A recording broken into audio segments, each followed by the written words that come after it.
that these structures, as well as the main streets that they anchor, come together to build a framework for you, and how that affects people's subconscious and conscious lives is very significant. And the fact that you actually have these qualities of different types of people living in close proximity to each other, I think that's actually one of the fundamental qualities of a village, is that you can know who all these people might be, and you have a different group of people living in close proximity. Trees, the lovely green, all of the surveys we saw sort of had this idea of the outdoor room that is enclosed by landscape. And I think in Newton you have this wonderful residential fabric around the village centers, these neighborhood streets. And how can we actually create new types of landscape that bring that into the village centers, and the core of what your main streets are? And that seems to be missing. And I think the relationship between these residential streets and the village centers was very much designed intentionally. And you can see these moments. The other day I talked about, we've been spending a lot of time at Aroma getting coffee. And you go through the little narrow footpath that kind of is that, sort of 3.5, 4 foot wide space, and it lines up perfectly with the historic building that CVS is in. And then I started realizing a lot of these other moments. So here you are on the sort of nice, sort of tree-lined, lush residential street, but there's community there, that there's a village there, and that termination was intentional and sort of designed to bring harmony to all of these different characters. So that kind of, if you dig into that more, we're kind of joking about the Norman Rockwell sort of nostalgic painting, and really that this is a scene that you could see in one of those. And for me, having looked at all of the built environment, I started to understand that, it's the fact that you can get a sundae the size of your head there, and it's one of the most delicious things you've ever had. But this is sort of a timeless quality, and there's passionate people there creating that for you. And why shouldn't they do that again for your kids and your grandkids? And that element of passion and how these people make this business run is, I think, another foundational quality of these village centers. And this starts to percolate out. When you really start to look at all of these local businesses, I think they're just as important to your village centers in that sense of what life is like in Newton as the outdoor rooms in the streets and squares that make it up. So, this kind of end this kind of introduction story.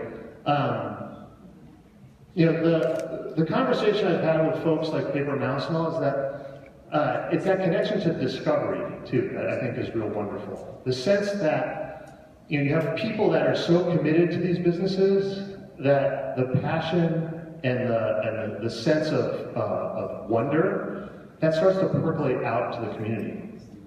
And I've been told stories about from my uncle about their small town in Iowa and how they used to know the soda fountain guy and they knew the woman down at the general store.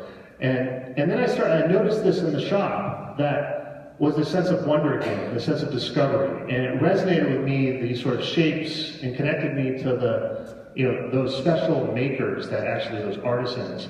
And the nice woman that was in the shop told me, she loves this because kids come in and discover all the things in her shop, and then they get to know her.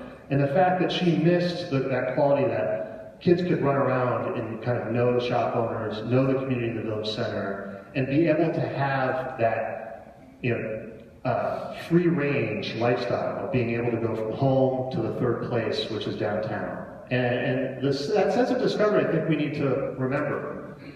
But there's a lot of things about Washington Street that are really hindering your community's desire to be villages and be connected in this city of villages. So how do you change that? How do you improve that? How do you address that? So I think a lot of the discussions we've had is around this issue of the modern invention of the single occupant automobile and how that has affected our sense of village life and really our sense of community over the last 50, 60 years.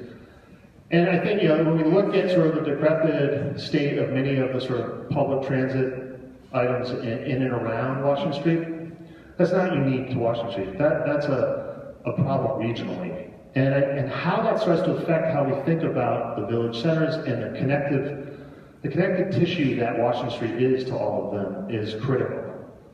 And it's percolated out, this fascination we've had really since the end of World War II with, the right as an individual to go where I want to go, when I want to go, as fast as I want to go.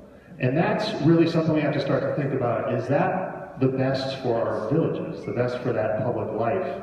And how can we make those two fit together? And you start to see, the sort of qualities of these spaces, are still serving the car primarily. And you can just see the sense, the ability to walk from one side to the other is an indication of priorities. And I think that sense that sense that you have in a community of village life is directly in opposition for how this fascination with the movement of single occupant vehicles is. So for us, it was really looking at how can we start to bring up those qualities that are important to village life and start to integrate the transportation issues both as an automobile, as a bike, and as a transit access, bus and train.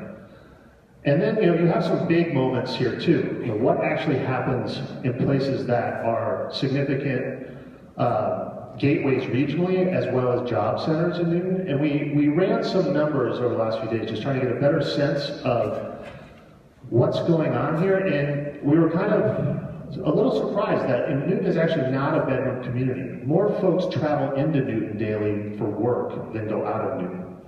So that majority of folks work in Newton, so they're coming here, they're driving in here, they're accessing their communities to go to jobs. So how can you sort of think about that differently and then start to think about how this really is about connecting these main streets and really at Newton Corner, a job center for the region. And I showed this slide before, but this is the sort of social equity we have where right now a lot of the indicators here in these parts of the community, parts of Washington Street, is that you must own a car to drive. And if you don't have a car, we don't care how you get around.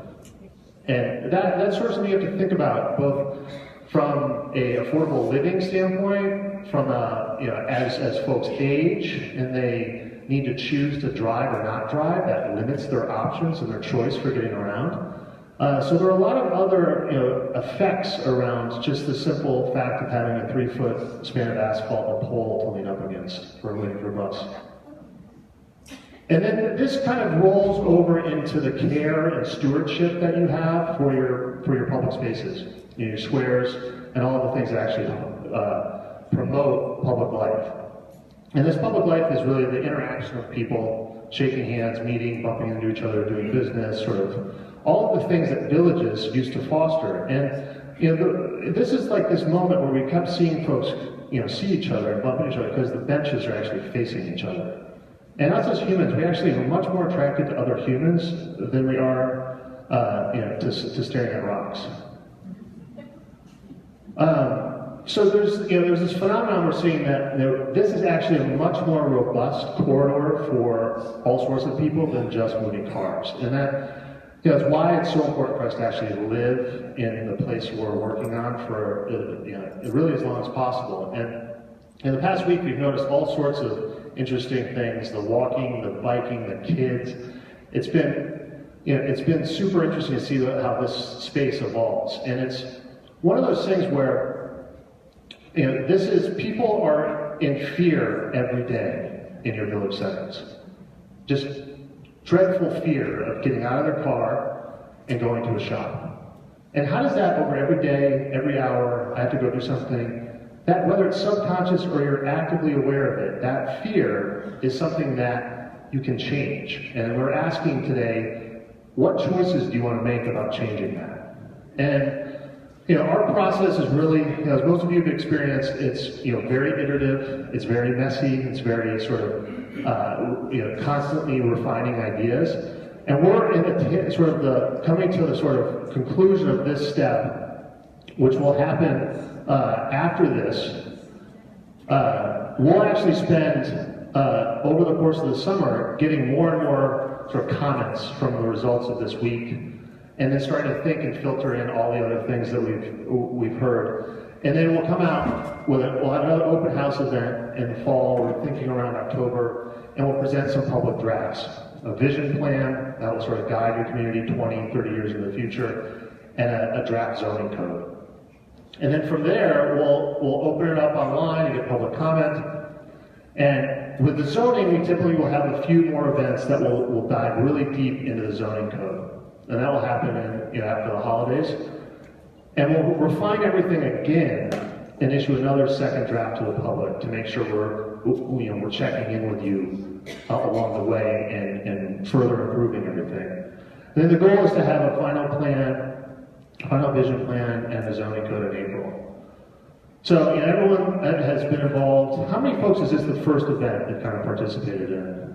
Okay, a few hands. So for those of you who've seen a few of these before, I'm kind of orienting that small group a little bit. But we got a lot of questions about sort of what's the process after this week. And really everything we're showing you is about choices. These are draft ideas that look at one set of sort of questions and then look at another set of questions. And really we want to know from you, what are the choices you want to make and what are the trade-offs? So, we'll have the design week. We'll start to produce the draft documents after we get feedback from this night's presentation online. And then, like I said, the public drafts will come out in really 3 iterations.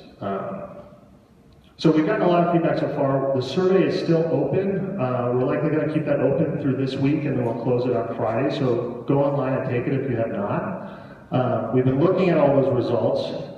Kind of really studying all this, as well as all the stuff that you've been marking up and commenting on in the studio. And then the amount of input, like I said when we started, has been great. It's been really a tremendous process. A lot of really engaged folks. So your community is very lucky in that regard. Everyone always asks me about how many numbers are we going to get turnout. For me, it's about the quality of discussions and ideas, and your community has gone really deep on stuff, really has a good understanding of a lot of these issues. So it's been great to be able to have folks engage and be really assets to this whole process. So thank you again. So just some more process images. It was great to have everyone stop by. The space worked great. This was the check-in that the mayor mentioned, so we're really getting a good round of feedback, which we spent the last 2 days integrating. And sort of really looking at all of these hundreds and hundreds of comments and sentiments. And it's been great to start to integrate this into design. And think about how some of these comments can go directly into some of these spaces and start to really affect them. And for us, the idea of, okay, how do we address these inclinations that you all have had as a community and bring that into the process? And oftentimes we look at precedent. Where are other places that might have similar qualities or similar aspirations that we could learn from? And look at how their built environment is supporting really this village life, this idea of the friendly neighborhood. And when we compare some of those places to the conditions here, we start to think about scale and think about how can we take those patterns that we see in other places and really recalibrate them to fit and to address some of the concerns and issues of West Newton and of the other village centers. And for us, it starts with the human scale, this idea of the really friendly and comfortable sidewalk. And sidewalks do amazing things. They have outdoor seating for local merchants. They have this flexibility that we see. And if you don't really have about 12 feet, 10 to 12 feet to do that, you really start to limit the ability for the human and all the activities that merchants like to do and all of the various things, the dance of the sidewalk life that supports really, small and main streets and village centers. So a big discussion and sort of the thread within all of this has been how you get around. And by far the biggest sentiment that we've seen on the surveys as we've been watching them come in is this issue of safety. This issue of just getting around and not getting yelled at. And then we've seen this in a number of ways, both while in vehicle on vehicle, vehicle on bike, bike on pedestrian, vehicle on pedestrian, all sorts of anger that's been happening. And you can see why. I mean, this was sort of 9:30 in the morning the other day. And there are these tensions that you have to decide as a community. Are we going to let the region dictate our quality of life, or are we going to come to some balance with it? And this is this is the fundamental thing you have to decide, is do you want to have vehicles traveling at speeds that can kill people, or do you not? And the studies that we've looked at, it really has to do with how a vehicle is traveling through space. And this goes actually back to the human scale. As humans, as mammals, we were designed to leap, jump, run, and get away from predators. So that 20-mile-per-hour threshold is if I fell off this stage, I could get up and walk away. But the idea that once you start going further than this, your ability to have a responsive result from an accident starts to break away from the human scale. And that's an important thing to remember. And you have this in spades in a number of all of the blocks around the village areas. There's just dozens and dozens of examples of human-scaled spaces.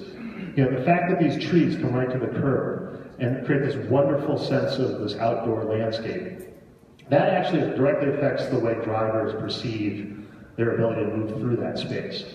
So there's these little cues that are missing in other places. Because of that lack of tree canopy, your tone of vision opens, and you think you're on the highway, and you're able to speed more unintentionally, just by the nature of this experience as a driver. So you've started to kind of incrementally address this in the neighborhoods, and I think that's actually one of the quickest things you could do is start to think about how with very easy paint and sort of lightweight interventions start to repair some of those neighborhood streets and how folks are getting around your residential sections of Washington Street and all of the sort of connective tissue of these neighborhoods. And this sort of humanizing of these places is essential. It's something you need to address right away. We've heard lots of issues already. And there are places that are doing this quite well. This is a sort of community building activity that also turns intersections into sort of very wonderful moments within neighborhoods. And then there's the simple sort of chalk and cone and armadillo that start to repair some of these wide turns that allow cars to swing around streets very quickly. So really small stuff, and you can see these popping up all over cities around the country trying to address this issue of humanizing the street for the residential neighborhoods. And this is really easy to do, and you should start tomorrow. So Washington Street is a slightly different animal. This is the crash data. You can kind of see the hot spots. And we'll have some of these maps on the boards that we'll bring out afterwards, so you can really dive into this data some more. Even folks who might disagree with the choice of having 3 or 2 lanes on Washington Street will have been telling us, the speed's too fast. Sort of the idea that it is a bit of a nightmare right now for driving. And it's funny, as we were coming over here, we had 3 interactions of trying to get from the left lane because someone decided to turn and go over to the right lane to go by. And that happened sort of a number of times. It's just that indication to me that there's this confusion about how to use Washington Street now that can be corrected. And we've looked at a lot of these case studies, a lot of previous plans to understand what did other folks learn and start to sort of pull this all together into a cluster, a few generally clustered ideas that you all should be thinking about and choosing which direction might be best to continue to refine. And you can look at these sort of crash data. This is bicycle crash, this is vehicle crash, and there's some definite hotspots. So we kind of zeroed in on those locations and started to really look at those as kind of early action, or how do you address that in the days to come, but then also, how can you start to fundamentally address operational issues? And this is a safety thing. This is the sort of issue I was just talking about that we experienced on the way over here. So, as you start to think about a redesign or a repair of Washington Street, the functional aspects of this have to be really integrated and studied at those hot spots in greater detail. Everything from intersection repair to how operationally buses can work. And there are compromises. This is what's so resilient about the traditional village street, the sort of traditional streets you see around the world, is that they inherently are flexible. You have some room to move around, because everything is sort of this choreography of the slow-moving vehicle, the slow-moving human. And it's really essential because of this issue. This is the sort of human scale. In this one, when you're moving at 40 miles per hour, the rods and cones in your eyes, start to function differently, and you start to lose your peripheral vision. That's another thing about human scale. It's not the proportion; it has to do with the proportion of space, but also the biology of how we work as mammals. So as you slow down that cone of vision, that your ability to see that person about to step out into the street, it's more likely you'll see that stuff. And this is also why on the highway we have big signs so that you can actually get your attention to move that cone of vision towards the. But with the slower speeds, your retailers, your local businesses, the ability for them to attract that human scale interaction is much greater. So this is actually both a public safety concern, but also a village vibrancy, the vitality of how commerce happens on the corridor. So we've looked at a lot of trade-offs, how you can move from sort of little change to big change, and what you might need to consider in the course of those decisions. And it really has to do with the context of where you are in and around Washington Street. And a number of studies have looked at this in sort of segments. Really the traffic volumes can handle a much different, much more repaired street in this section heading towards West Newton. And you can see that just from the traffic numbers. And then as you sort of transition past really Adams Street heading eastbound towards Newton Corner, the volumes come up further and start to need to have very specific interventions and further study to the movements of those points. So really, looking at a number of sources and a number of best practices, a number of case studies, we've come up with a list of these recommendations. And this will go online afterwards so you can really digest it. But it really has to do with how do you address that fundamental understanding of Washington Street as a place for everyone, and how it can support the vibrancy that you've told us you want in those centers. And from our perspective, the 4-lane undivided street is not doing that for you. And that's a misalignment with what we understand is your values about public life and about community, and how the street is generally functioning. So we've seen a number of case studies. This is in Des Moines, the before and after, and the results of this are you should be optimistic of. This is another one in College Park, Orlando, the before and after. And this is out in Seattle, neighborhood in Seattle. So the study of, well, what do you do on Washington Street if you're able as a community to choose to repair that corridor, and how those vehicles move through it? It starts to suggest, well, what are the opportunities for those other spaces? And so we looked at some other places that have very wonderful integration of landscape and the built environment, and still move volumes of traffic through. So at the end of the day, really we're looking at how do you differentiate between business as usual, the sort of 4-lane life of Washington Street, and other possible repairs to that street.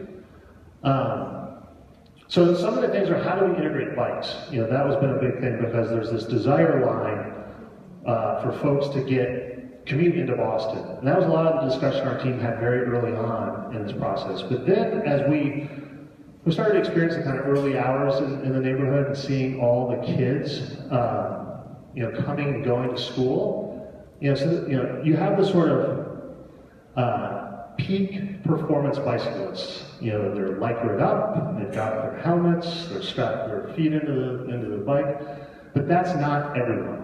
And you have to think about how the kids who just want to get to school can move around. And you know, this was a real bummer seeing these kids like ride on a dirt path on the side of Washington Street or on the sidewalk because they're too scared. You know, it goes back to one of those things about just fostering good village life and the idea that we shouldn't convey through our built environment a sense of paranoia to all of the folks who live and have to interact with Washington Street. So, you know, we've also heard about how folks travel in other directions and started to think about this network that could occur, that Washington Street might not be the only way to get to the river and to get to parts, you know, downtown and other centers of Boston, but it might be that there's actually a number of choices. And that gets back to the kind of beginning, that, you know, this sense of village life is about how do you discover traveling through the neighborhood in different ways, or how do you go for a slow ride, or you go for I have to get downtown as fast as possible ride. And that those choices, just about how you get around, should also affect the types of places that have bicycle infrastructure and the form of those bicycle infrastructure. So Washington Street has a lot of opportunity. You know, we studied, I think, as many permutations of the repair of the street as we could think of, that we could hear from you all. And we looked at a number of those, trying to find representational places that might represent those design ideas. I want to come back to this idea in a second, but it really is the kind of linchpin of a question for you all, is how to address the highway. You know, how do you address this, you know, this regional piece of auto infrastructure and the rail corridor that cuts through the neighborhoods around Washington Street? And it's funny that this little idea of a more productive sound wall actually has to play into a lot of thinking around Washington Street. So we've done some studies, you know, thinking about, you know, not just building form and the idea of how to integrate a smaller increment and more sort of variety that brings together a human-scaled architecture, but also how does that actually integrate into Washington Street? And you can see here the ideas of the Washington Street pavilions. And what this is it's really thinking about the sort of engineering solution, the sort of quick fix for Washington Street is to put up a 16-foot wood or concrete sound wall. And then just run it down the whole south side of the corridor, and that will address sound, help with air quality. It will generally improve some of the characteristics that we heard from folks are a real bummer right now. And we thought, okay, well, there's actually an opportunity to have a sound wall, but then create some space there. You know, we think it's like 16 to 20 feet is available, almost the whole length from parts of Newton Corner all the way down to West Newton. And why is 16 feet kind of that number that we landed on? Is we were talking with the business owners and some of the, you know, the merchants and all from the various village centers, and started to talk about, you know, the spaces that they have, the spaces that they know are needed to support that sense of small village merchants and local artisan operators, and the thing that actually makes these villages very authentic.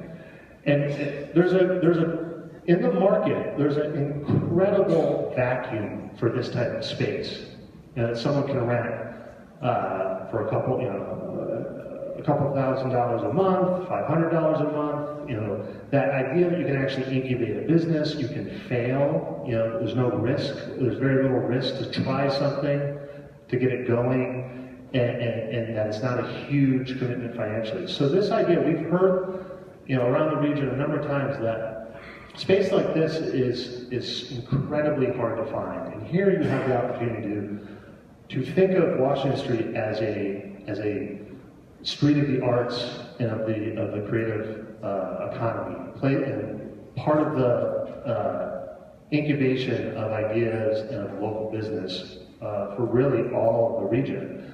And this idea is important because it starts to, not throw away money after, it actually, if you're going to address the highway with sound barrier, you actually can solve a number of other elements for this idea of the pavilions. But the choice here is looking at sort of another type of street redesign, just really fundamentally improving the 4-lane section and adding bicycle facilities. Some of those choices might eliminate that idea of the Washington Street pavilions and this idea of how you could connect all the villages with this sense of wonder and people, building businesses and building shops. And that's a big choice, and you can see the differences here that are worth talking about further. So we've studied this in more detail just to kind of lay it out and start to illustrate to you what this might feel like. And this is the sort of typical condition. Actually, this might be better because it has striping.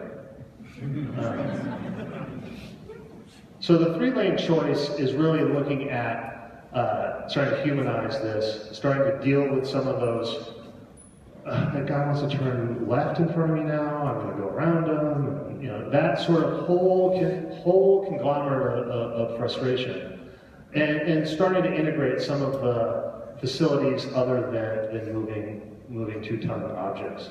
Now, why do we do, this is actually something you can go out and do next month. You could test this, and we actually recommend that you test some of these ideas. You can probably likely test some of these ideas for smaller increments of time, a month, 2 weeks, 2 months. You can test them for far less than significant traffic study of Washington Street and learn much, much more from it.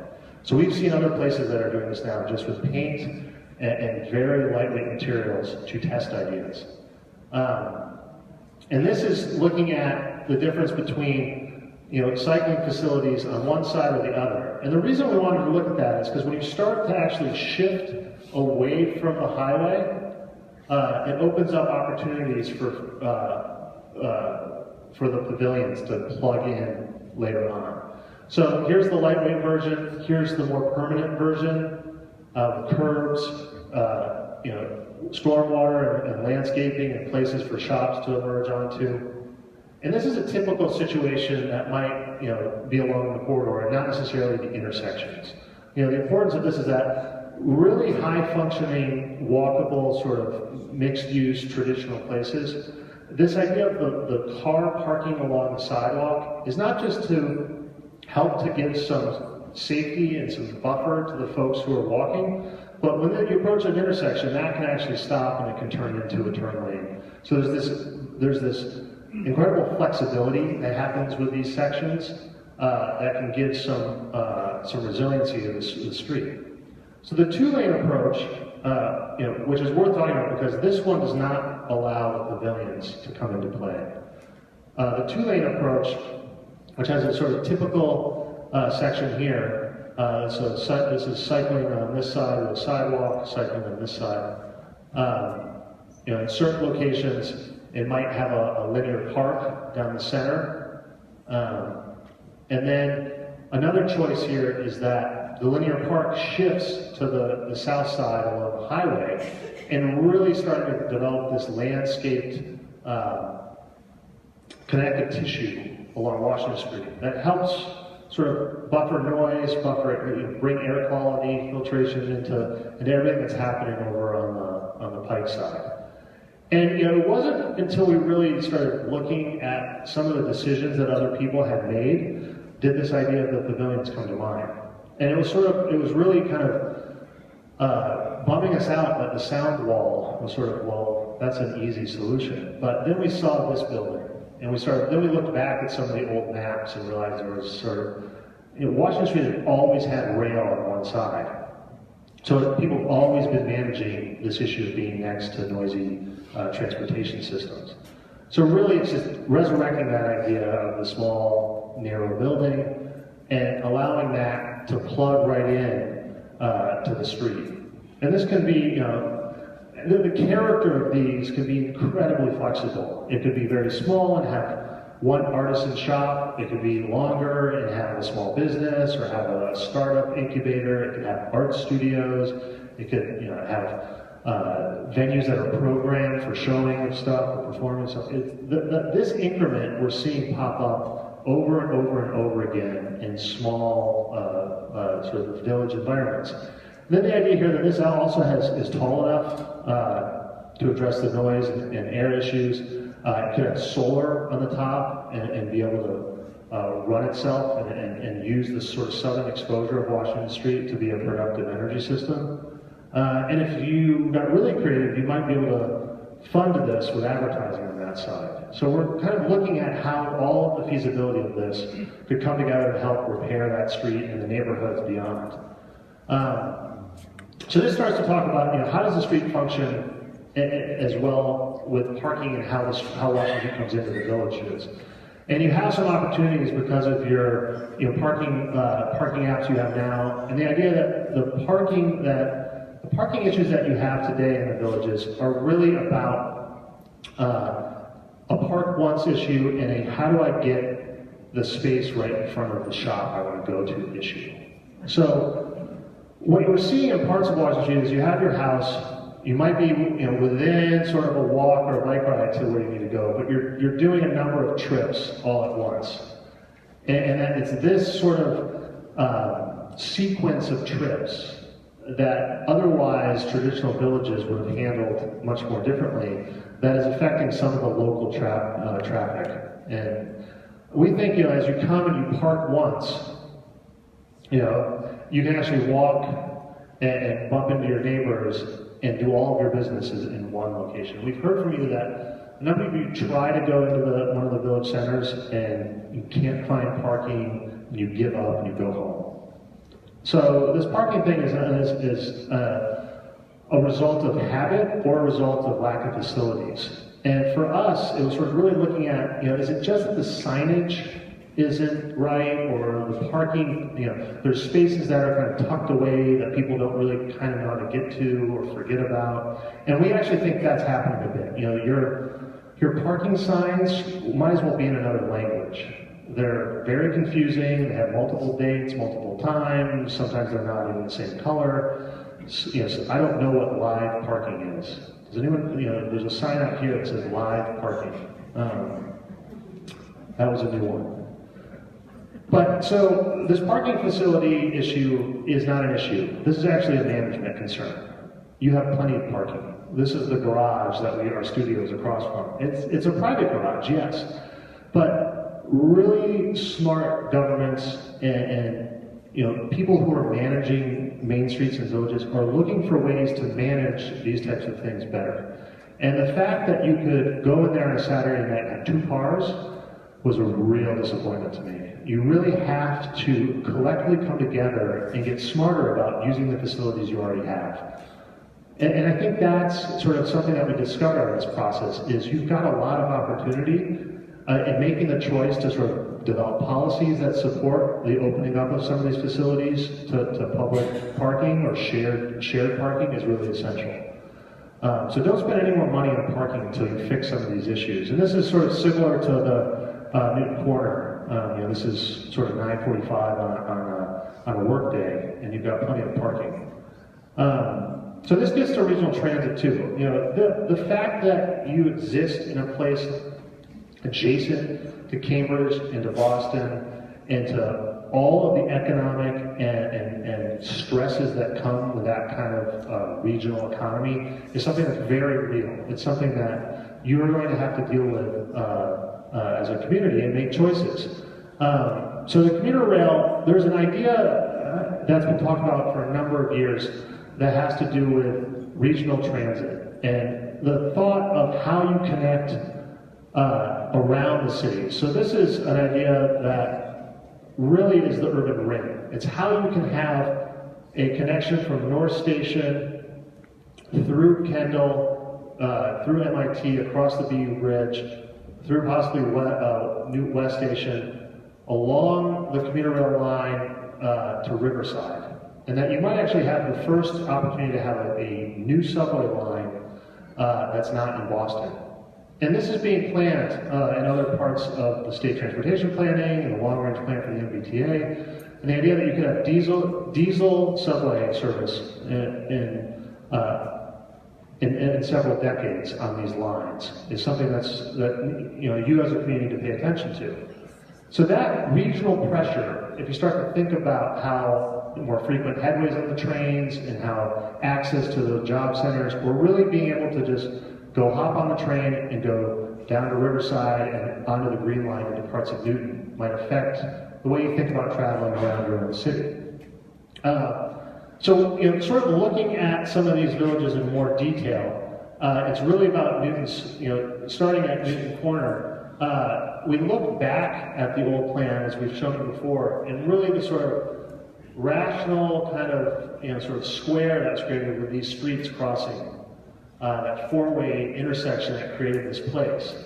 And there's an ability to repair that intersection. And this is a big idea. This is something that's not going to happen tomorrow. This is something that, is a decade or two in the future. But it was worth exploring because of the potential for economic development here, the fact that there's jobs here already, and the fact that this actually serves a number of neighborhoods around it. And we heard from you how difficult it is, sort of a joke that it has its own, circle of death Facebook location.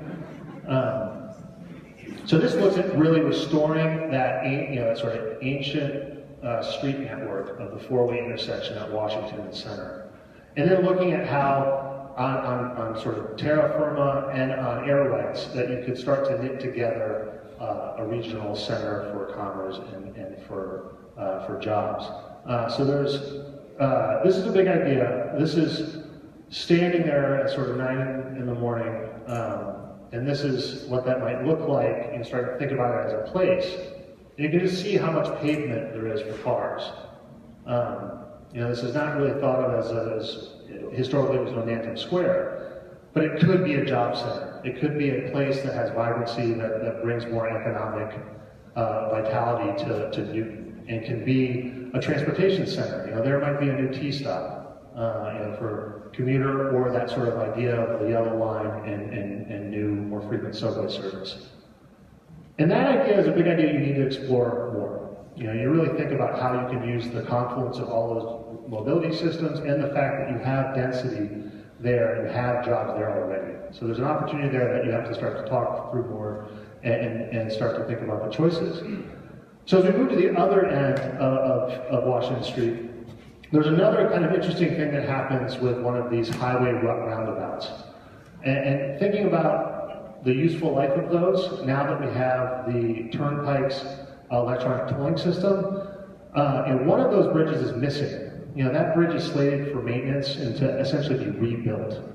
So we actually think, well, there's an opportunity to actually not spend those dollars and start to think about how you can reconfigure that oversized on and off ramp now to start to deal with some of your parking issues. That could be a park once garage, or it could start to support through what we're calling transit-oriented villages, development that can help repair and support the improvements to the train stations that are needed.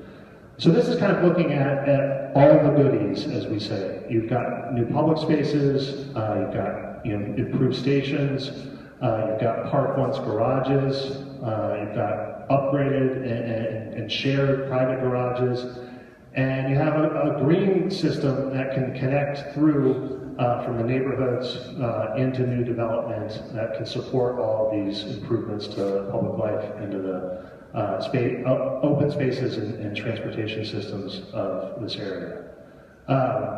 Or you have what we're sort of calling the middle ground, which is, some of the development is not there, the heights might go down, parking might be less centralized or less well managed, but generally the idea is that taking advantage of this aging infrastructure over by the commuter lot and the reconfiguration of the on-ramp, off-ramp is essential.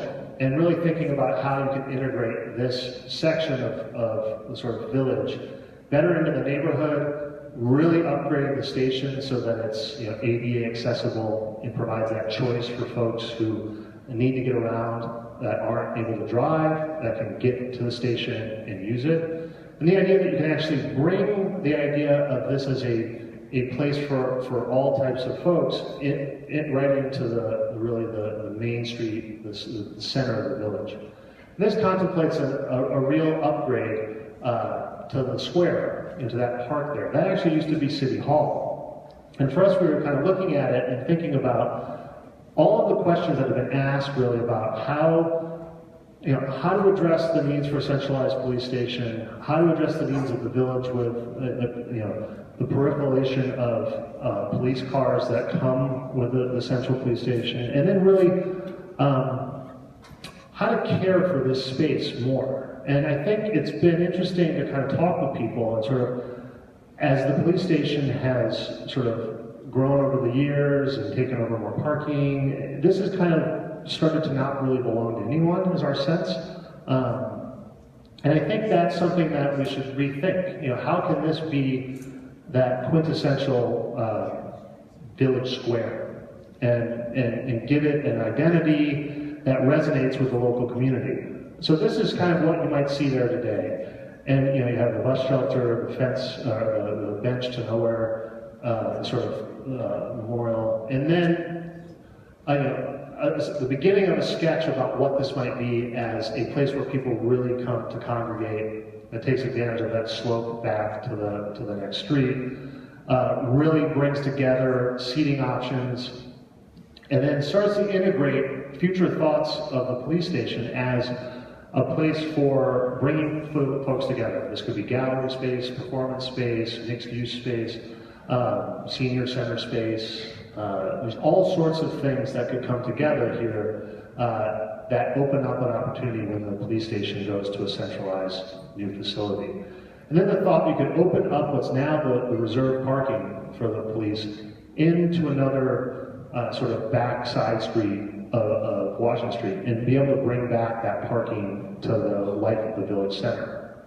And that reusing some of the other sort of more utilitarian buildings that are there as complementary spaces for what might occur here, maybe gallery space, and this is artist studio space and residency space, or what might be cheaper space that can support the businesses that are on the sort of main street of Washington Street. And that this might be the sort of side street that offers even a better chance for people to take a risk on starting a business.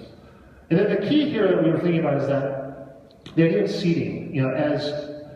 As your community ages and that sort of section of the demographic gets older, what we find in planning work with sort of lifelong communities is that a senior is more apt to integrate themselves into their community and their neighborhood when they know they can sit down every 200 to 300 feet. A sort of special number of the 250 feet or so. So that if they get tired, they can just take a seat and rest, or they're more apt to think about getting around without using a car. And this idea that you can stop and sit more frequently and that you have seats on the street is actually very important for not just business, but also for promoting public life and well-being in your aging population. So that idea sort of comes down further into the neighborhood, where this is the sort of village square. You need to have sort of places of wonder, which are more natural, and then places that might be more animated and more integrated into the commercial and mixed-use nature of West Newton. And this could actually occur in other places too. The fact that the Roma and this little courtyard, you start to see people bumping into each other there and all, that could actually start to become a place for not just storing cars and kind of traveling through and get your coffee or your pastries, but it's a place that could start to foster what we heard of as places to linger, sit and linger, or places to socialize and eat, and these sort of more human scale places that you're really missing in the village center now. So jumping down a little bit, this is the view from this sort of, someone called it the sort of green nugget You know, because it doesn't, as far as we can tell, no one knows the name of that place. And that's an indication to us that it's not functioning well. When it's such a sort of unique landmark, but no one knows what to call it, it's something of an opportunity. You know, and it used to be an opportunity. It used to be someplace. You know, there's a reason these sort of little commercial businesses are there, and this sort of shop building is there. You know, it's almost a 10-minute walk, sort of, you know, it's kind of right between these two village centers. So folks who kind of lived in this section would likely, you know, drift down here to do stuff and to get stuff. I forgot my eggs, or I have to drop my dry cleaning off, those types of things over the decades. So this is what that looks like kind of as we see it. And you can see the sort of expanse of street. And the fact that the character is residential, you know, it has this sort of interesting mix of detached homes, you know, 2-family, 3-family, small apartments. And that ability to sort of, you know, support that is essential, and how to keep that character. So this idea is starting to ask you some questions about what is that character. You know, do you add to that character with new buildings? You know, this is existing and this is new. Do you start to shape this as a place to get your daily needs? You know, that service that part of the neighborhood so they can walk there and not get in their car. And then this is an idea of the Washington Street pavilions. So as the pavilions line Washington Street and protect the neighborhood from the pike, they can start to change in character to respond directly to what's happening on the other side of Washington Street. And this is sort of the idea of a sort of park folly, maybe integrated into a bus stop, and then going into this green nugget as a real park, as a place to bring the neighborhood together. And then sort of on the other side of Newtonville, further down Washington Street, you know, we've looked at a number of these locations that, because of this regional pressure, because of land values, because of existing uses, are likely to have pressure on them for redevelopment. And this is a real thing you have to think about. You know, it could be a 40B. You know, these places are now at risk for your community. And we would like you to think about the choices you want to make so that those result in places that support your desires and long-term vision for your villages. So, you know, this was as we understand, a real beloved business.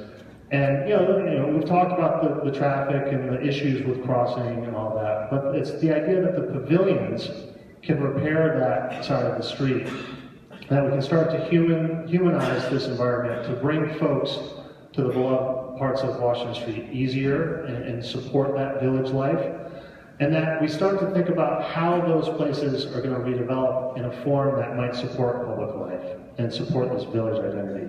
So this is an idea, it's in draft form, and we want your feedback on it, and start to understand how this increment of development can be in tune with the sizes and shapes of the buildings that we see in and around Newton. And it really has to do with this sort of width of building. You know, I think this, you know, this scaled sort of 60 to 100 feet, the idea that the retail shops are all around 20 to 30 feet wide, the idea that you have bits of green that emerge out of the side yards into the street, all of that actually can support, you know, how the village, the public life of the street happens, and at an increment that is directed through new zoning to result in that. And what we've heard is that you don't want long, flat buildings. You don't want architecture that has no connection to the place. So looking at that integration of new development into the residential street has been a really big conversation we've been having. And going back to that historic photo, this is something that us as humans have known for a long time and just need to pull back into our knowledge. And, you know, looking at these types of land uses and looking at the pressures on them from the regional market and the regional economy, you know, if this were to emerge with redevelopment, how can we control it so something here that could be mixed use, could be housing, could be senior living, can step down fairly quickly on the side street, start to open up and bring more green out into the street, and then step down even to a scale that starts to resemble the building scale of a single-family home. And then integrate, rather than sort of the parking lot at the back, actually integrate new public space, new parks, new pocket parks, so that green can emerge at the edges between the residential homes that exist and this. So you actually get this sequence of transitions, this threshold from the sort of main street of the village into the neighborhoods. And it's this sensitivity to the details that, we started this discussion with the alignment to the church steeple. These type of small details matter. So looking at the sort of middle ground idea in Newtonville, it's really, repairing this connection across the pike is essential. So how can you do that? And this is looking at some of the ideas around these sort of auto-oriented industrial uses and how they can better integrate into the neighborhood with new parks and green space that are reminiscent of other areas around Washington Street, and also a potential new location for the police station that really celebrates this as a civic building and integrates it into underground parking and has a brand new neighborhood park there.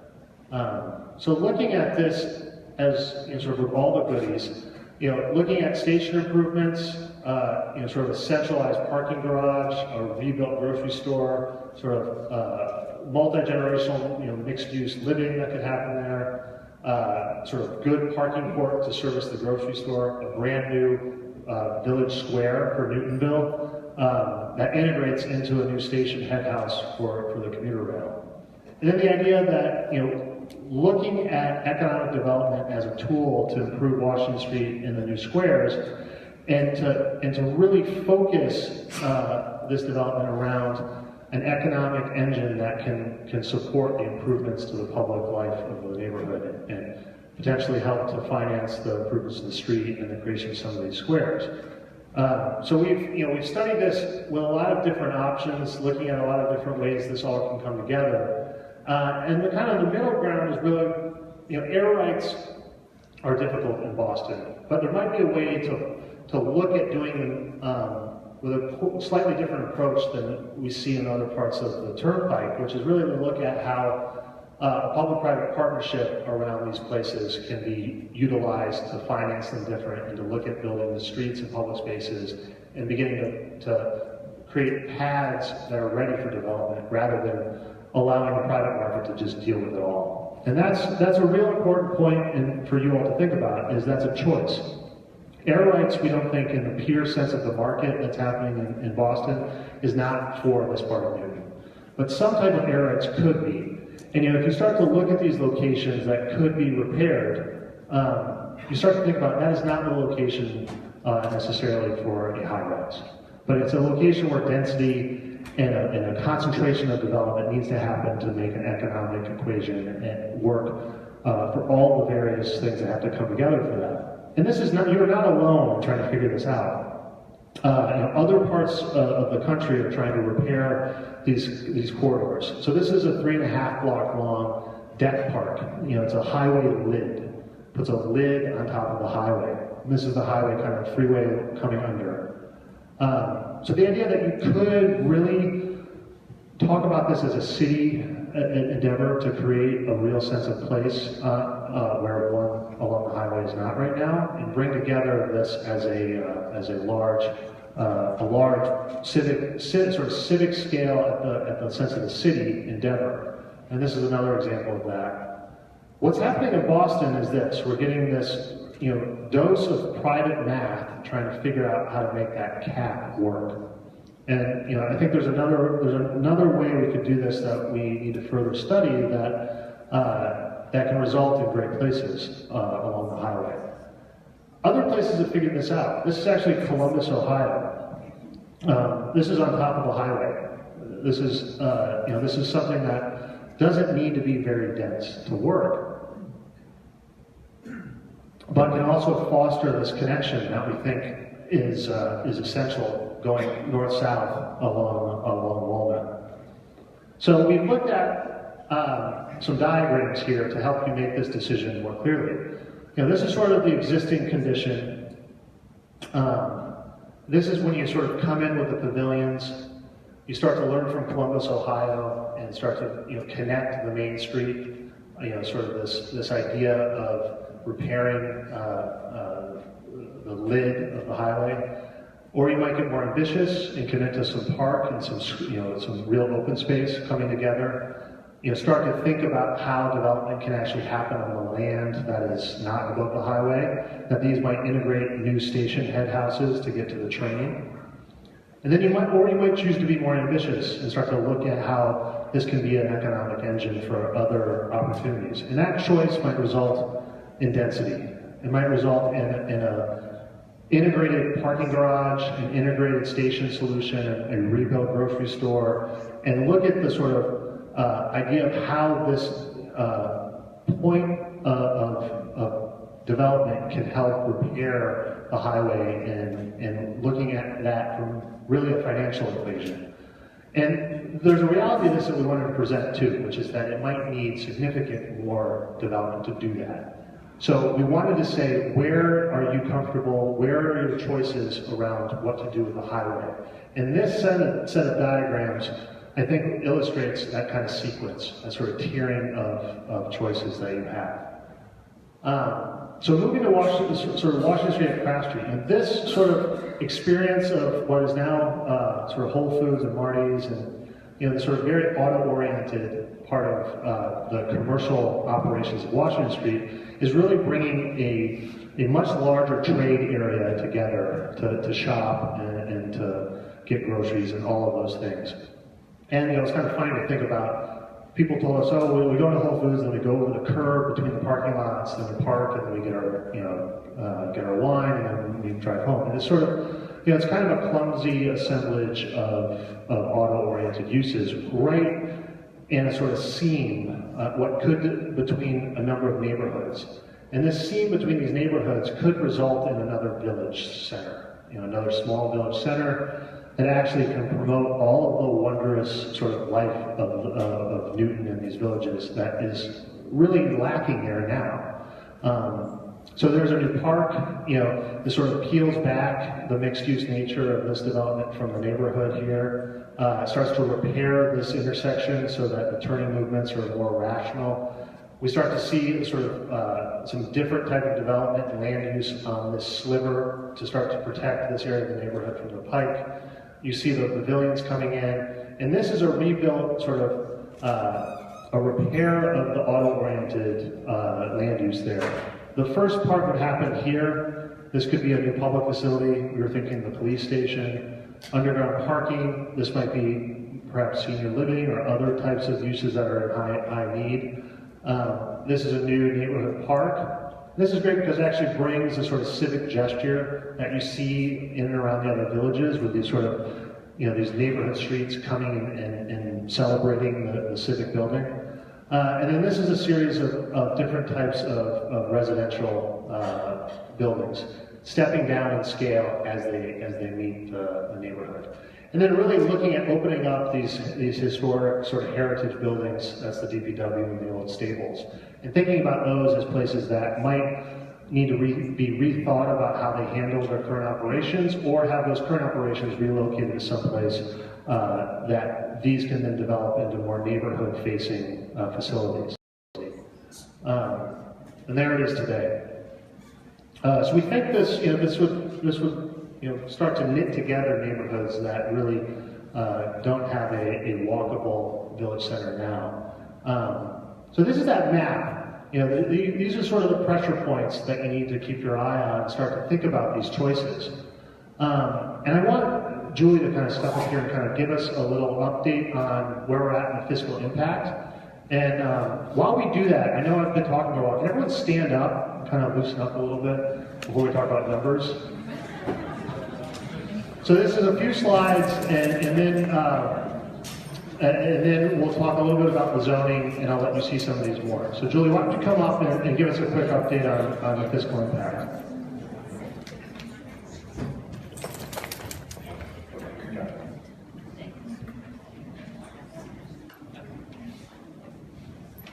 Okay, you can stay standing. It's only 3 slides, or you can sit. It's your choice.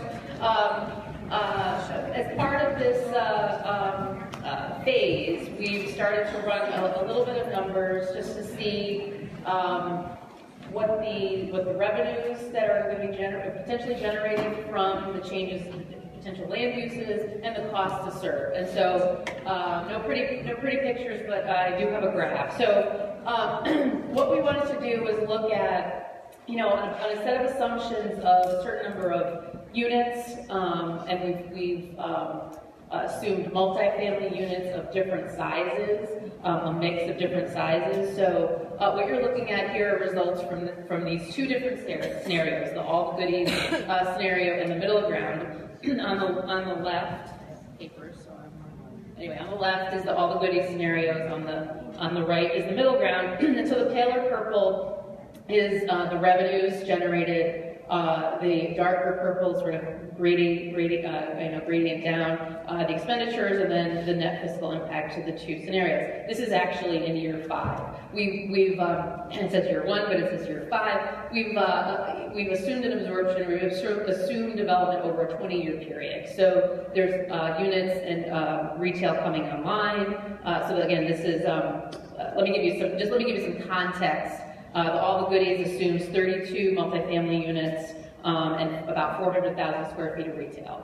And so there's population that's generated off of that scenario, and public school students. The middle ground is less. It's about half, a little bit more than half, about 1,900 multifamily units with about 300,000 square feet of retail. Again, a mix of different types of units over a 20-year period. And so what we're looking at is what are the public revenues, what are the revenues to the city, what are the costs to serve that development, and then what's the net fiscal impact. The takeaway here, what's interesting here, is that if you're just to look at the revenues on all the goodies, you say, oh, this, it's a large number, $6 million in this year 5, significant number of costs, and then the net fiscal at 450,000 or 460,000 or so. What's interesting is that looking at the set of scenario, that mix, that combination, you kind of end up at the same spot. So the net fiscal impact, the revenues or the expenditures minus revenues, is essentially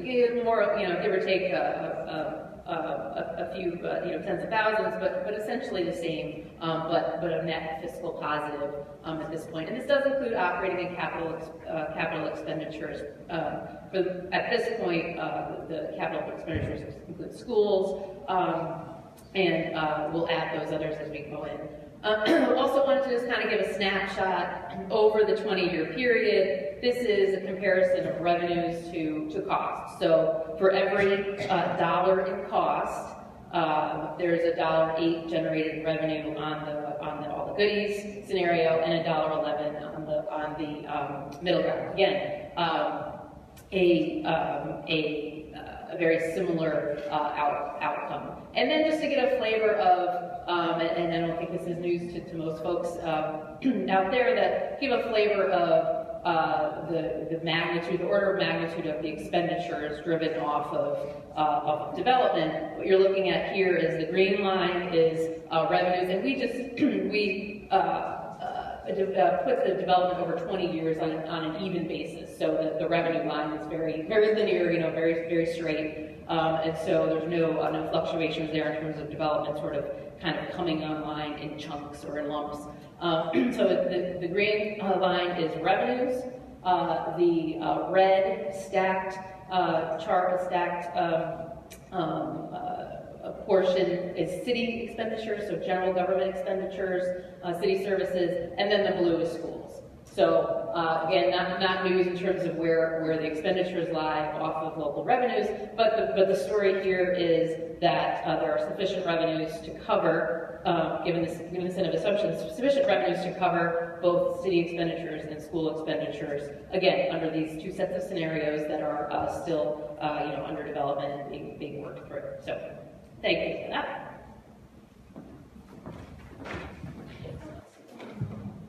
Thanks, Julie. So we've got a lot of detail in here that we want to let you see and talk to us about. So how does all this come together now? And really the choices you have to make are really come down to zoning. And this is that tool we have as humans to control the future and what we can do with our village centers and our communities. So for us, it's really going back to this idea of what are the choices we need to make at a policy level, and then also at a land use and zoning level. So we're going to get into a lot of detail on this in the months to come, but we wanted to give you a really rough draft, sort of working together with sort of looking at zoning, looking at your land use, and then how can this vision start to talk to each other. So we've shown you a lot of these pictures of what's the character of these places. What are the buildings that are literally the building blocks of your community, and how do they come together? So this is a map of Newton, which is similar to lots of communities in New England, mostly non-conforming structures. So this idea that we've sort of forgotten that zoning is a tool for us to guide growth to a direction that we want by design, and that we can guide our communities to preserve the aspects of them that we love and cherish, and to allow development and changes to result in good things and to promote that life continually. So this is a real interesting phenomenon that's happening where we're missing a lot of those characteristics of village life, which is this chunk of types of buildings, this missing middle. You know, where a lot of aspects of the region you're seeing as mid-rise and high-rise be built, and in other parts of the region you're seeing the sort of single-family detached being built. But really it's about looking at these buildings and thinking, gee, I don't know if that's 1 or 2 or 3 units. And the idea that this missing middle, you know, has a community supporting character, really regardless of what types of uses are in there. So what we've started to do is really look at the character of these places, and there's some confusion about this that we want to kind of get off the table, which is, you know, we're really not looking at fundamentally changing anything up here. Those are residential neighborhoods, they have good bones. There are some, you know, tweaks to like how you might add a deck or add an addition onto your house that the new zoning layer actually address. But fundamentally, it's not looking at changing the zoning structure of those places. It's really looking at how can we really look at the areas in the villages and respond to that need for guiding choices in the future. And we've looked at this in the sort of 2 scenarios we've been talking about, you know, and really it has to do with development form and development density and the resulting benefits around affordable housing, around the creation of open space, and how that can all be choreographed. So there's a lot of nuance to this that we want your input on. So I'm going to really give you a quick intro to this, and then we're going to go look at this in a great deal of detail. But really it's about how these houses, these building forms, these building types come together to create character districts. The idea that this assemblage of buildings is what really is a fundamentally supports the places that you love on the neighborhood streets, as well as the sort of single-family residential blocks that are around. And all of these have pretty clear dimensional characteristics and how they relate to the lot, and these standards that come together both at a building level as well as a sort of outbuilding, accessory unit, garage level. So we've started to really pay attention to detail how all of these buildings, from both a large sampling size to going out with a measuring wheel and looking at the patterns on the ground and how they behave. And these building form sheets we've started to calibrate to fit this character. And then the architecture of how these places come together and what's allowed and what's not allowed, so that we can start to talk about all of those fine details that we said were so important to getting these villages functioning properly across the character. So we have single family areas. These are a lot of the building types. You know, you'll see images here that I'm going to go very fast through because they're all out in the foyer. But they're really the idea that we can bring together this character of different buildings, this shop house, together with these standards, integrated into the village districts, this sort of idea that there's a 3-story village character district. This might be how those buildings are assembled together.